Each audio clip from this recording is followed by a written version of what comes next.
नहीं बनती थी, इस यजीद के दादा की हुसैन के दादा से नहीं बनती थी। इसका मतलब दुश्मनी नहीं तो नहीं, दुश्मनी पुरानी थी। मैंने कहा चल मुझे बता इस मुखालफत की वजह। तारीख ने कहा इस मुखालफत की वजह ये थी, यजीद का दादा चाहता था कि रसूल कलमा हक ना बुलंद करे, हुसैन का दादा चाहता था कि मोहम्मद रसूलुल्लाह पढ़ा जाए।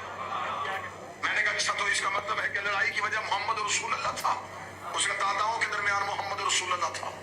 लेकिन जब बात हुसैन के बाप और यजीद के बाप पे आई तो फिर मौजू वलीउल्लाह था। आज आपने किस मुंह से कह दिया कि सिर्फ यजीद गलत था?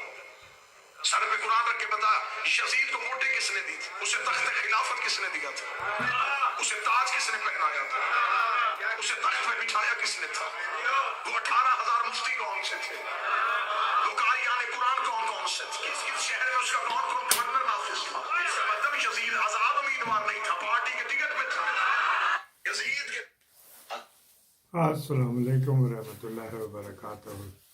आप देख रहे हैं निगहबान पाकिस्तान, मैं कुर्बान इमरान खान।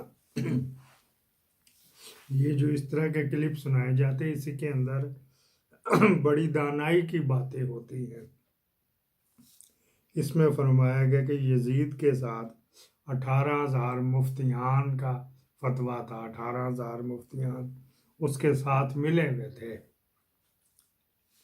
आप अपने अपने गिरबान में झांक के बताना अब के मुफ्तियान किसके साथ मिले हुए हैं। एक अदा यह जो उसके मुखालफ बयान करता है, कौन सा मुफ्ती है जो इस वक्त के यजीद के साथ नहीं मिला हुआ, कोई रंग बिरंगे फतवे नहीं दे रहा। ये आपके ऊपर बात है। यजीदियत के दौर अब भी वही चल रहा है। ये गुस्सा ना कीजिए, अगर आप अपने ज़मीर से पूछेंगे तो वो भी कहेगा हाँ यार उस वक्त भी यही था तो अब भी यही है।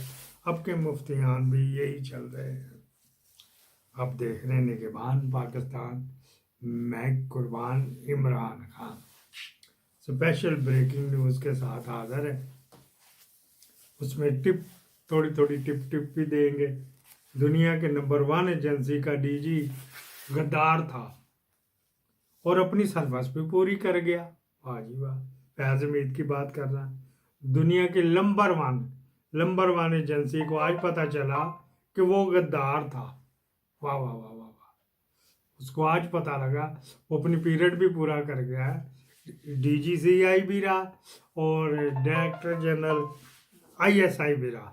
क्या एजेंसी थी हमारी, क्या उसको कंट्रोल करने वाले, उसके ऊपर पर्सनल जो रखने वाले, नज़र रखने वाले, मिलिट्री इंटेलिजेंस, जो मिलिट्री इंटेलिजेंस के बंदे वो मिलिट्री के बंदों की इंटेलिजेंस करते हैं। लेकिन यहाँ पे आया तो उसको ईंटें बांधने पे, शर्म गांव के साथ ईंटें बांधने पे लगा दिया गया। एक ही है हो गई, पहली ब्रेकिंग न्यूज़ मुक गई। दूसरी, इसको रिटायर जर्नलों को उसने बुलाया था अपने अपने उसको बलोच रेजिमेंट, जिस रेजिमेंट से ये ज़्यादा आया ओरिजिन, तो वहाँ के जर्नल ज़्यादा ये बुलाता है। हर कोई इस तरह करता है। वो जनाबेली हुआ कि बाजवा भी बलोच से ही था, बलूच कहते हैं, ये बलोच कहते हैं।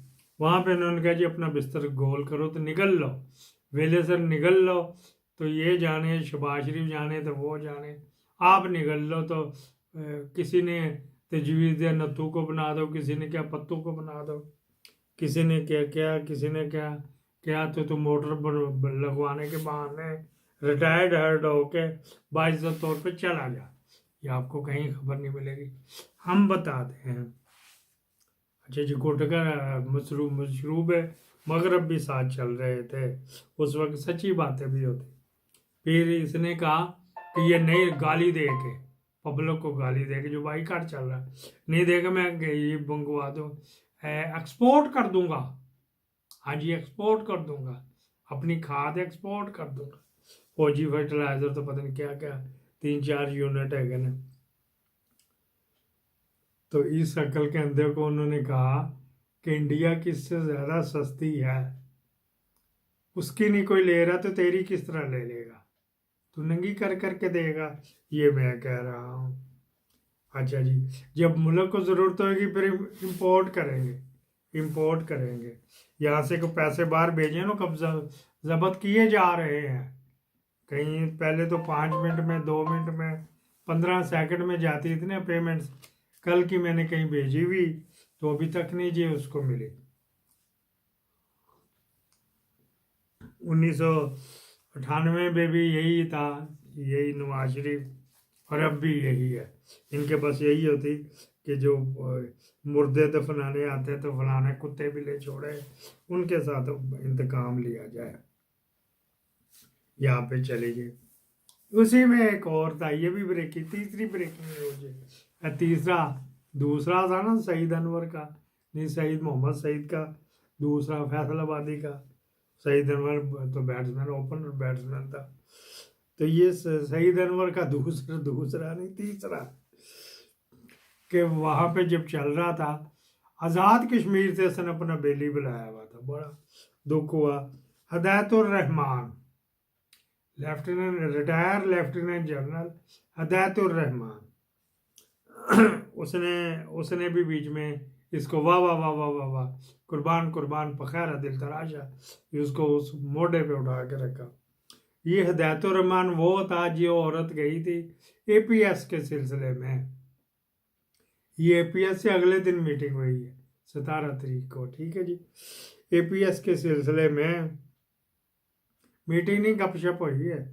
एपीएस के सिलसिले में एक औरत गई थी, उसका बच्चा, तो उसको कह रहा था कोई बात नहीं, और जाके और पैदा कर लो, और तू तू भैन देती है, तू मशीन देती है नाल कि और पैदा। उसका 8, 9, 10, 11, 12, 15 साल का बच्चा शहीद हो गया, तो तू उसको कह रहा है कि और बच्चा पैदा कर ले। तेरी बहन, ऐसे गश्ती रांडों के बच्चों को इनके माँ बाप का नहीं पता होता है। हदायतुर रहमान जैसे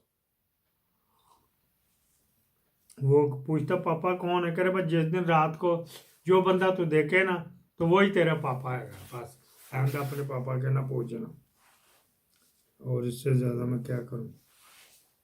अगली, चाइना में तो किसी ने लिफ्ट नहीं कराई, गवर्नमेंट ने, वो प्राइवेट फर्मों से सिर्फ इनविटेशन। कितने हालैंड में मेरे जानने वाली है कहेगी मिस मरीना, उससे उससे जितने मर्जी मंगवा लो इनविटेशन। मरियम ने वो इनविटेशन मंगवा के तो गुल गुपाड़ा सैर सपाटा करके आ गई है जी। वो ला रही, तो वो टेक्नोलॉजी ला रही, तो पैसों से आती। पैसे है ना जो इधर अपने घर वालों को खर्चे भेजते हैं, वही नहीं आप रिलीज करते, कब्जे किए हुए हैं। अच्छा जी, इसने अमेरिकन एम्बेसी फोन किया, उनके बीबी नीवी नीवी होकर लग जा। उन्हें कहा, ये मैं मिठा डाल रहा हूँ साहब, उन्हें कहा आप तो मेरे घर आए थे जब इसको रिजीम चेंज वाले को हटाना था, मेरे घर आए थे, आप हमजा के मिलने गए थे, आप सबको मिलने गए थे। उन्हें क्या, ब्लूमन ने क्या कहा कि ये मैं नहीं मिलने गया, तो मेरे से पहले वाली थी, वो उनको जाके कहा। फिर इसने फ़ोन किया, ऐसे ही मिलता जुलता टेलीफोन किया ब्रिटिश एम्बेसी को, जिसको केक शहबाज शरीफ हाथ से काट के उसके मुंह में डाल रहा था। मलका बरतानिया की पता नहीं बरसी थी या इंग्लैंड की कोई सालगिरह थी। उन्होंने कहा जी कि वो बीमार है, वो टेलीफोन नहीं ले रही, बहाना ही था ना, वो टेलीफोन नहीं ले रही, वो बीमार है। तो शाम को किसी फंक्शन में शामिल थी, शाम को किसी फंक्शन में शामिल थी। ये वो हरामी पिल्ला है। आगे पंजवी शुरू होगी, पंजवा, हाँ जी, पंजवा सुट देता जी उन्होंने, पंजवा बाल सुट देता जी। तो वो रिफ्यूज़ कर दिया। यूएई ने, अब नाम लेके बता रहा हूँ, यूएई ने, सऊदी अरब ने, इन जो आने थे असाइलम सीकर, जिन्होंने आके असाइलम लेनी है, जिन्होंने मुल्क से भागना है, उनको किसी को भी उन्होंने एक्सेप्ट करने से ना कर दिया। उन्होंने कहा आप रूटीन में आते हैं, वो इधर आए, वो जिस तरह जब पकड़ना हो तो आबद बागसर को पकड़ के लाए थे, और भी कितने ही, सहूलत मिर्ज़ा को भी कहीं ना कहीं से ले आए थे, फिर वो मसरूर लग को भी तो लाए थे, जब इन्होंने लेने आते तो ले आ जाते। तो ये रूटीन में विजिट करेंगे तो फिर उसके बाद कहाँ जाएंगे। तो वहाँ से भी तो पकड़े जाएंगे। बहरहाल उन्होंने उनका लॉन्ग स्टे वाली एप्लीकेशनें रिजेक्ट कर दी। मौजूदा इनके पास जिनके पास काम है उनको भी वार्न कर दी। ये बड़ी बड़ी खबर है, जिसमें हसन इकबाल के पास सऊदी अरब के गार्ड का मेरे ख्याल चौकीदार का, तो ख्वाजे के पास इलेक्ट्रिशियन का है, जिनके पास काम है जरदारी के पास भी है। कामा होल्डरों को उन्होंने कहा ना ना आपके कामें कैंसल, ठीक है जी, कामें कैंसिल कर दिए जाएंगे आप अगर ऐसे वैसे तरीके से आगे में दरखास्तें करोगे। रूटीन में आते हो, विजिट करते हो, जो रहते हो रह को, फिर आगे चले जाओ, पीछे चले जाओ। जो आपने लॉन्ग स्टे का है या असाइलम जिसको कहते हैं, हमें हवालगी ना करना हमें हवालगी ना करना, तो वो जो इसकी गारंटी नहीं कोई दे रहा, वो परसों नहीं कल नहीं आज ही हो जाए, इसकी गारंटी कोई नहीं दे रहा कि ये इंतकाम लेगा कि नहीं लेगा। तो वो भी ना हो गया पंजोकड़ा मैंने आपके ऊपर फेंका।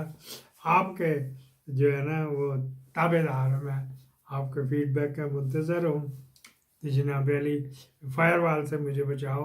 ग्रुपों में शेयर किया करो यार, व्हाट्सएप का ग्रुप कोई तो होएगा ना आपके पास, उसमें सुट दिया करो कि अभी देखो जी कि ये भौंका भौंकी कर रहे हैं। रिचर्ड ग्रेनियल की बात भी, उसके बाद स्पेशल वो एपिसोड आएगा सोशल मीडिया के बाद, तीसरा वही होएगा।